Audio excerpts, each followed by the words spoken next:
Oye, quieto ahí. Antes de que sigas scrollando, quiero que sepas una cosa. Esto no es un video más. Lo que te voy a contar hoy es la historia de un tipo que creció entre las calles de Filadelfia, que sobrevivió lo que muchos no sobreviven, que grabó canciones fugado, que cayó preso y que a pesar de todo eso,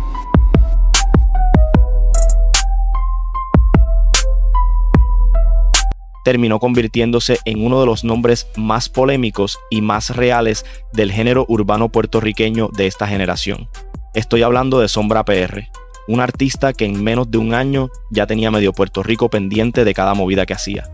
Un tipo que se afilió con los Diablos de Llorens Torres, el residencial más famoso y más bravío de toda la isla, que se peleó con artistas establecidos sin bajarle dos, que grabó su primer tema en un teléfono desde la clandestinidad y que llegó a la industria musical por sus propios medios a fuerza de pirateo, de sacrificio y de una voz que, cuando la escuchas, no se te olvida.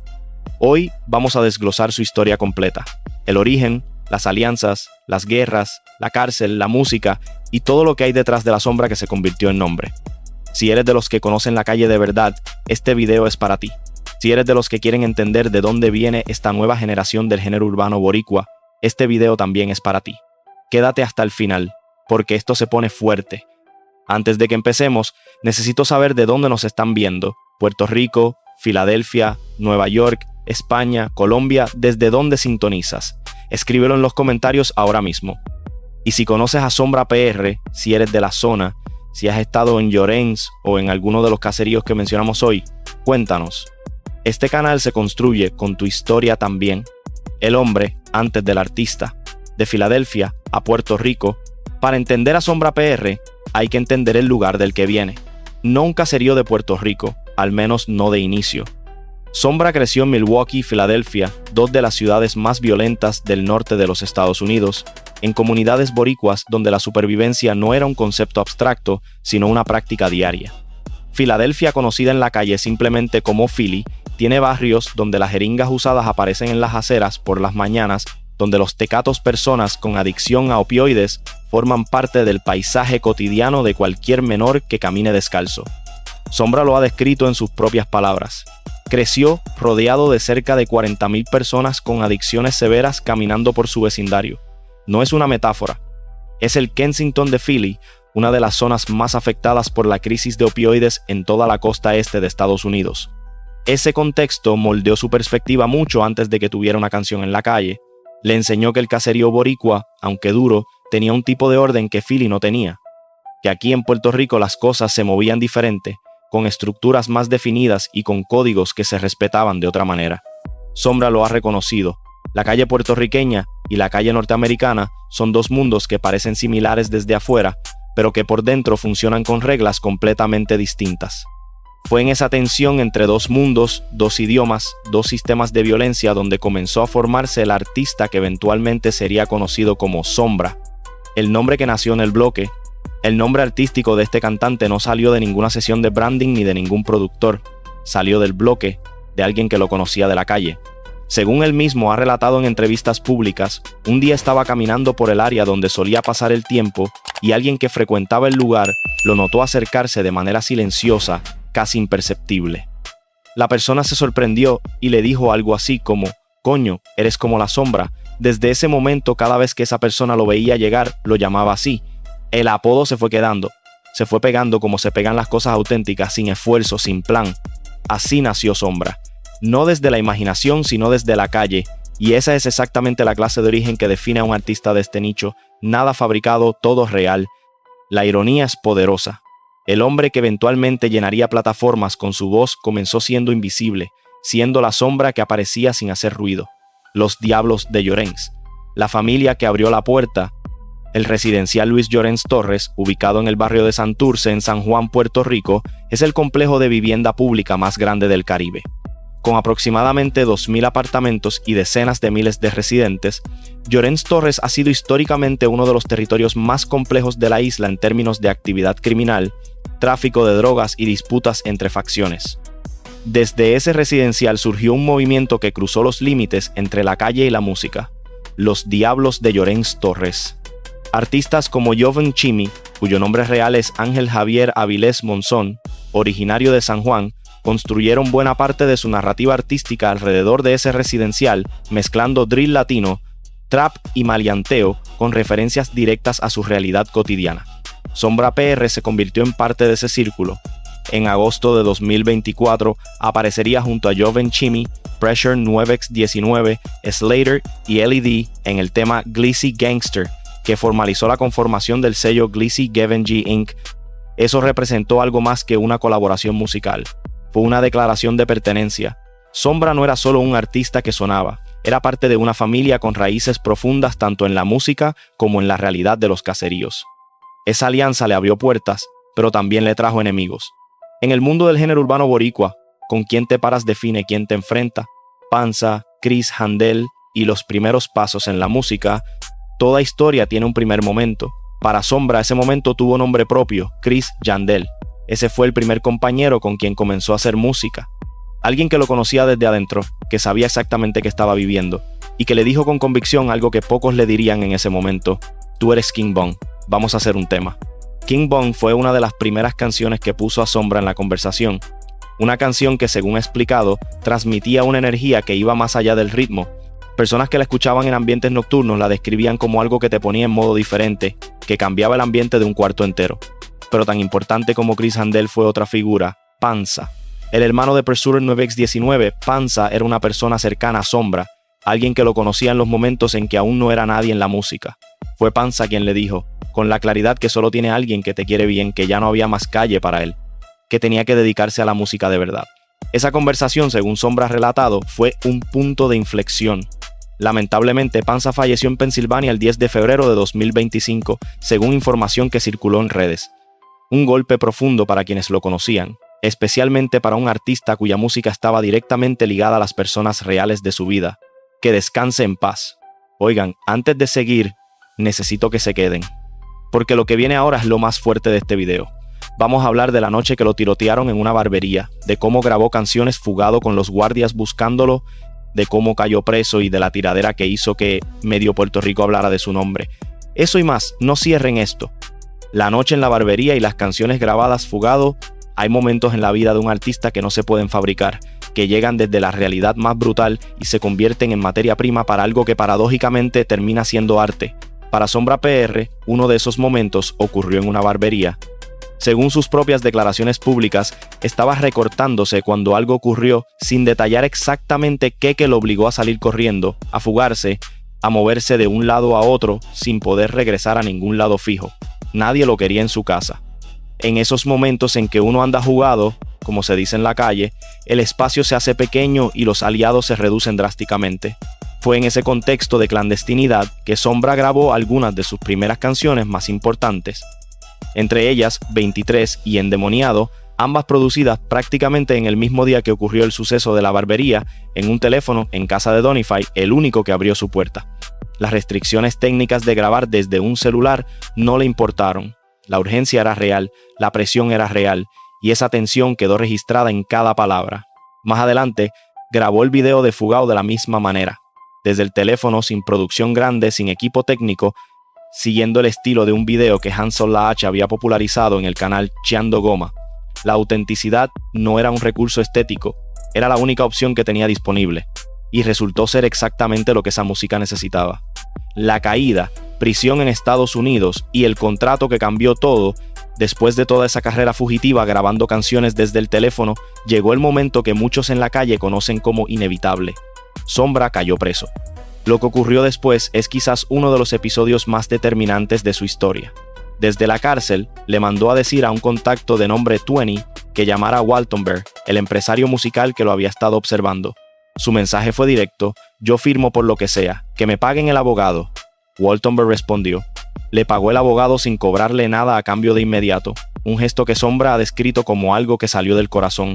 Cuando salió en libertad, lo que vino fue la transición definitiva. Lo sacaron hacia Miami, participó en eventos con artistas como Joven Chimmy y comenzó a construir su carrera dentro de una estructura que lo protegía legalmente y artísticamente. La primera aparición pública importante después de salir, la que muchos recuerdan, fue en Miami, en un evento junto al Combo de los Diablos. Ahí fue la primera vez que muchos lo vieron bien, con cadenas, con confianza, construyendo la imagen que eventualmente lo haría viral.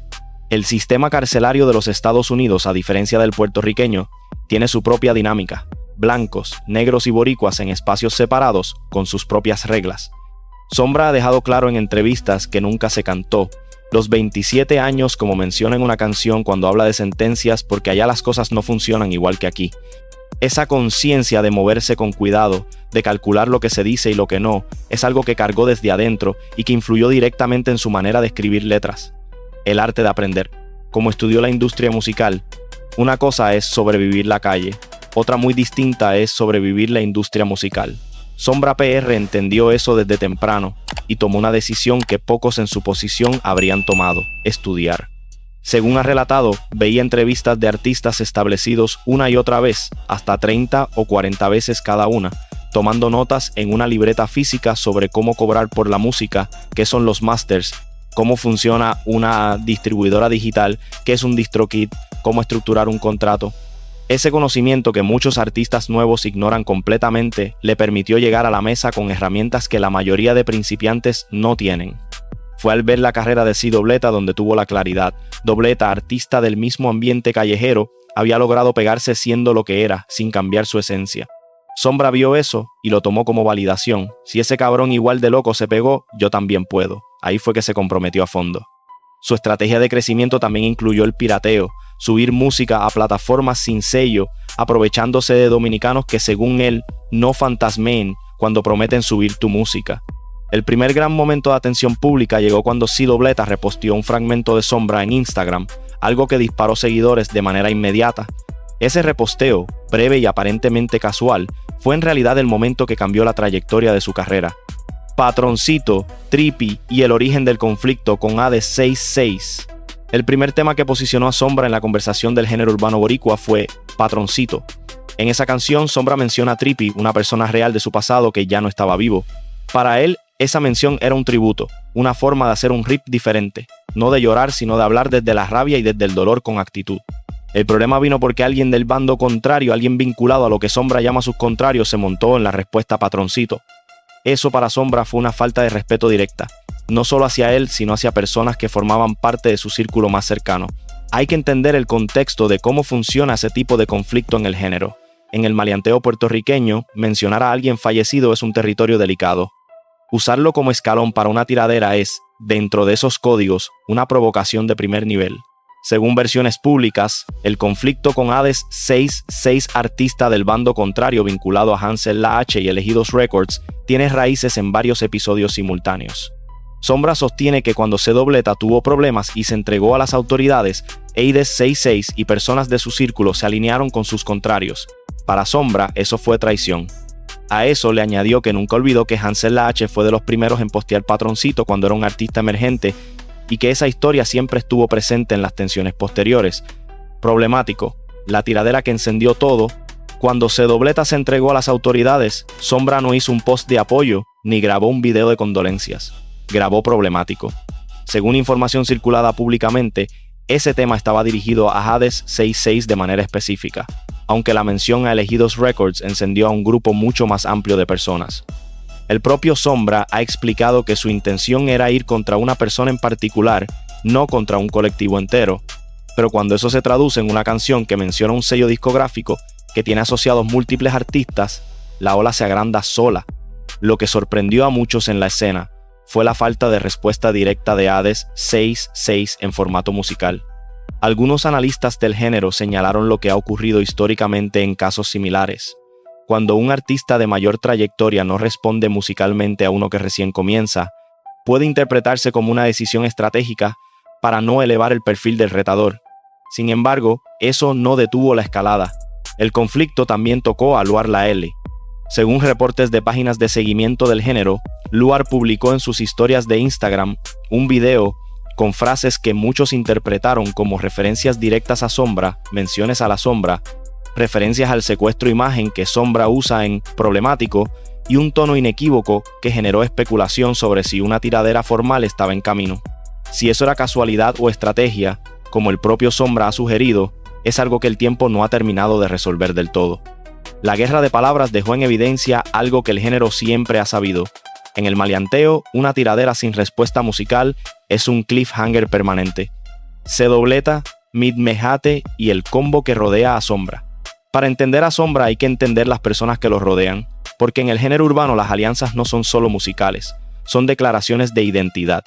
C-Dobleta, artista que muchos consideran el referente más cercano de Sombra en términos de estilo y trayectoria, fue una de las figuras que le abrió el camino.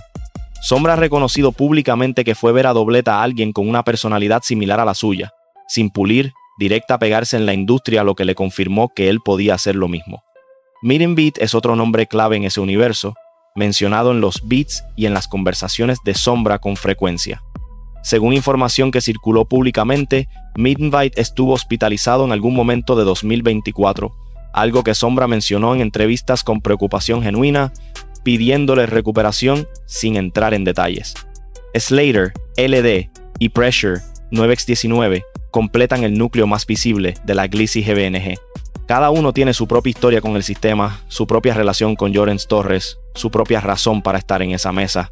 Lo que los une es un sonido y una manera de ver el mundo que viene de adentro, no de ninguna sala de reuniones de una disquera.